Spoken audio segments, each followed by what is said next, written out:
So can you feel that? Can you feel that awakening within you? So let's just take a moment and say together, put your hands on your heart, I am worthy of my own love. Again, I am worthy of my own love. Good. Breathe that in. Yeah, we have to know that, don't we? It's really important. Oh, thank you. Thank you, Rick. We want to thank Rick. He came in and is doing service today.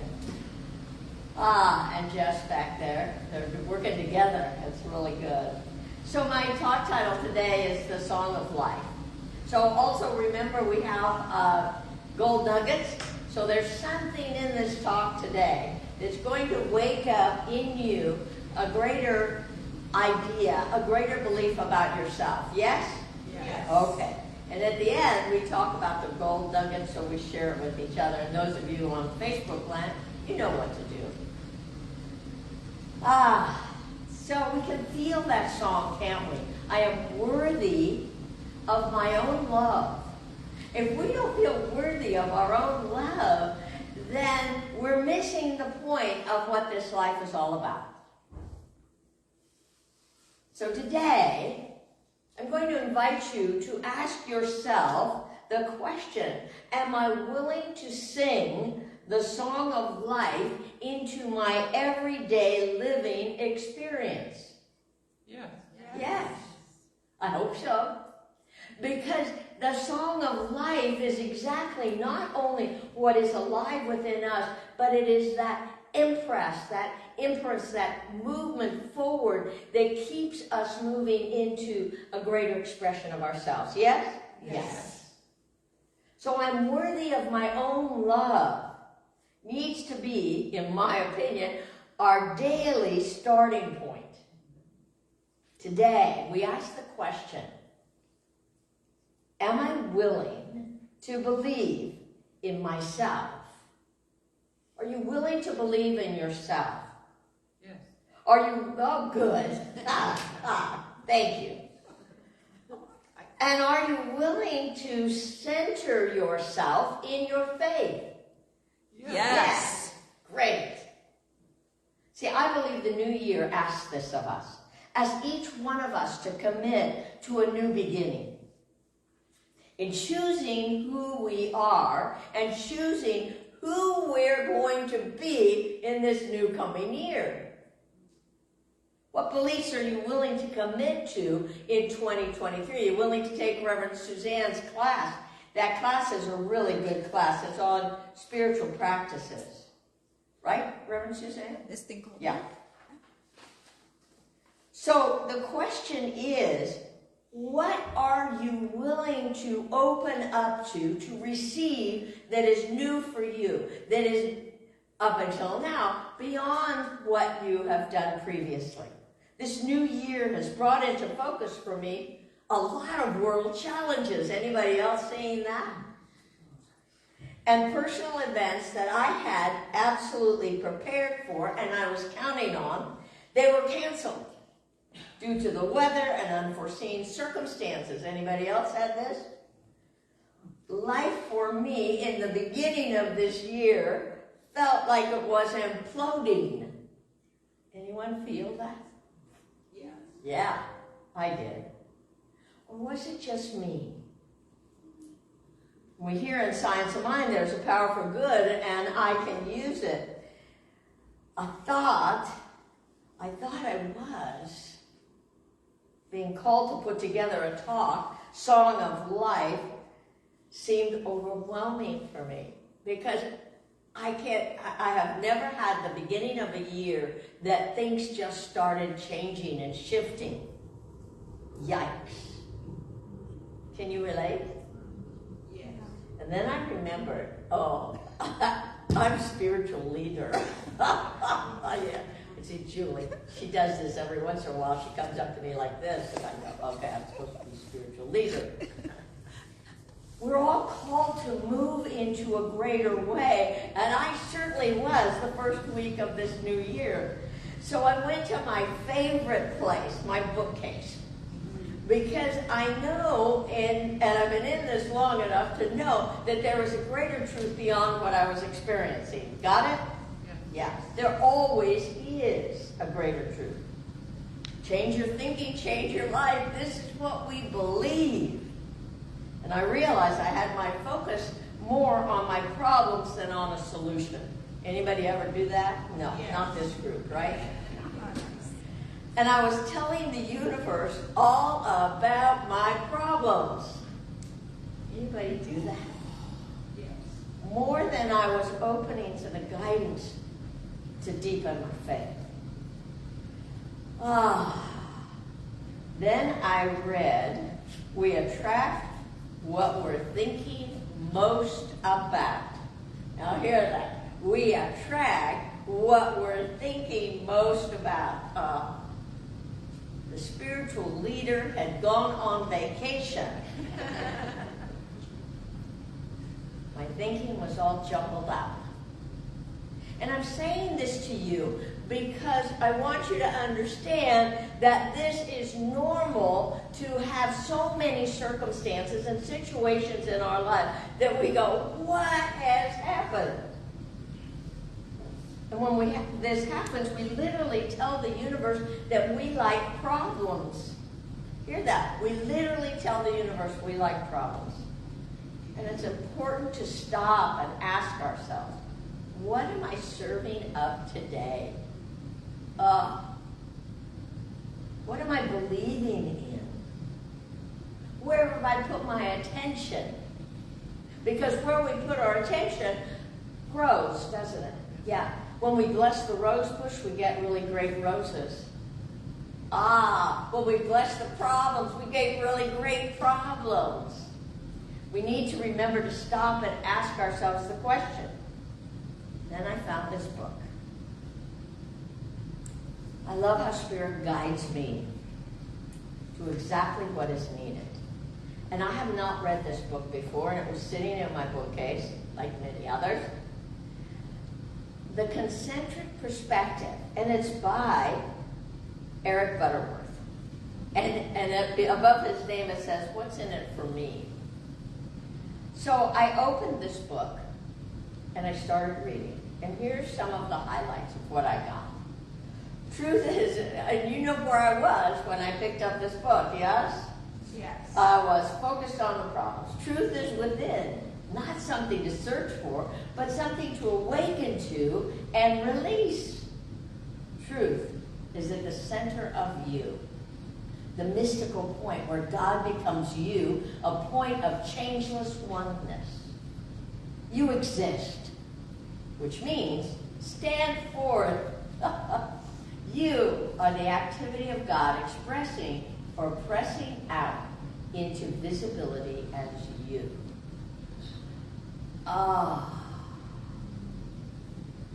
Where's your attention? To experience a balanced life and an attitude of confidence and courage, it is important to continually return to the center to deal with life concentrically back to the center.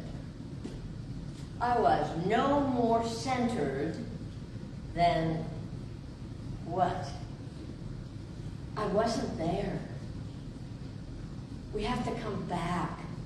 We have to stop and say, where am I living? What am I doing? Then I went on. I mean, you can imagine as I opened this book and started reading this, it was talking to me. The center within you is your being. You are being you. Now, he goes on to say what we need to do in creating this atmosphere, and I'm using the flip chart today.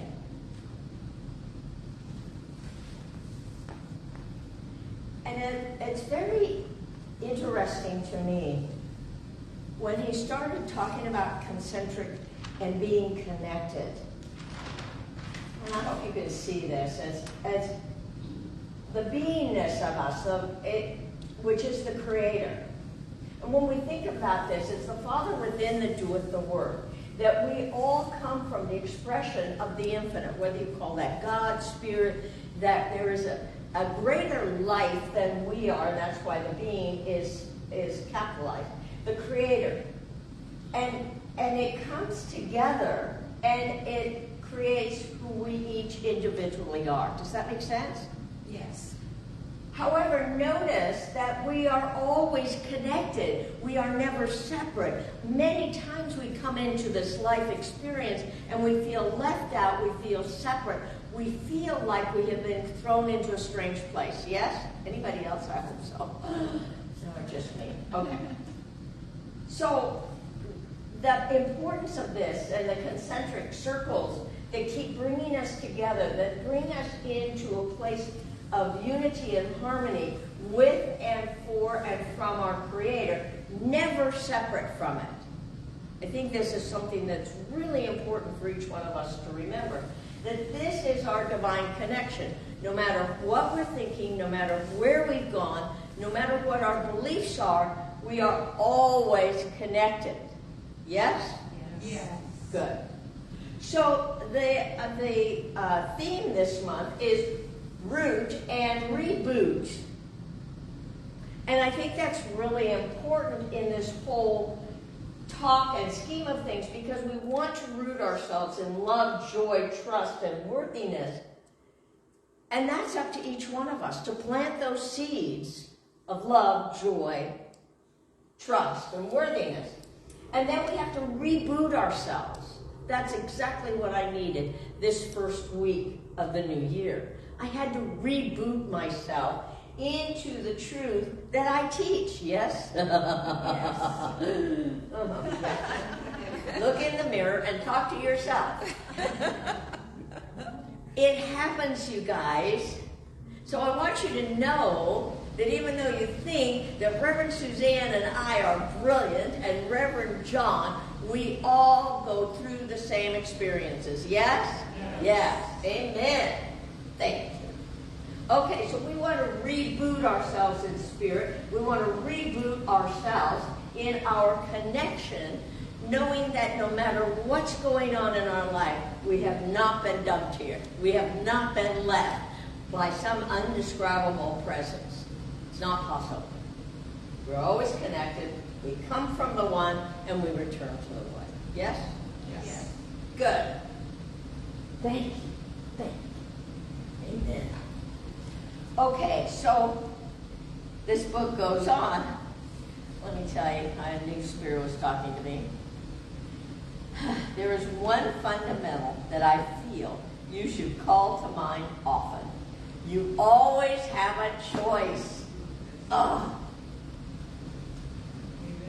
Hear that. Write that down.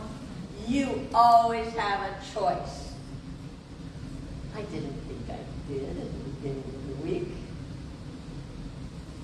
In everything that happens to you, you have a choice. You don't have to get angry. Oh, thank you. You don't have to be fearful.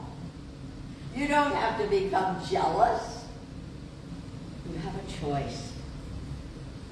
You have a choice whether to curse the darkness or to bring a light, whether to engage in fretting or letting, whether to experience tension and stress in the face of things, to keep centered and poised and strength of the Christ mind within you, within me. I think we need to be reminded of that, because I certainly did. I think we need to remember that the reboot and rooting ourselves is a daily event. It means that I cannot expect to, with what's going on in the world, and when we get disappointed, that we can absolutely fly above the conditions if we stay rooted and rebooted in our connectedness. Yes? Yes. So it says here, this was one of the things that he said. This is a self-treatment, he said. And the self-treatment is, I work without strain. and I walk without hurry, for I am in tune, I am in tune with the rhythm of the universe. That which needs to be accomplished will be done at the right and perfect time, and in the right and perfect way. Let's breathe into that. Let's go into that place where we remember that we're never alone, that there is a power for good, there is a power of love that is ever present and available to us. The only purpose this talk can give to each one of us is to help us each make honest choices, to each turn to that divine that lives within us, and to choose how we would each choose to think about unpleasant conditions that take place in each of our lives. We each have the power to choose the song of life. The choices we make will and does change our circumstances and our conditions. But first, we have to become aware of our inner conversations. What was I saying to myself? It's our choice to make what we choose to be rooted in. I choose to walk in gratitude, knowing that gratitude attracts me to more gratitude. Yes? God's calling. Let's take that in prayer.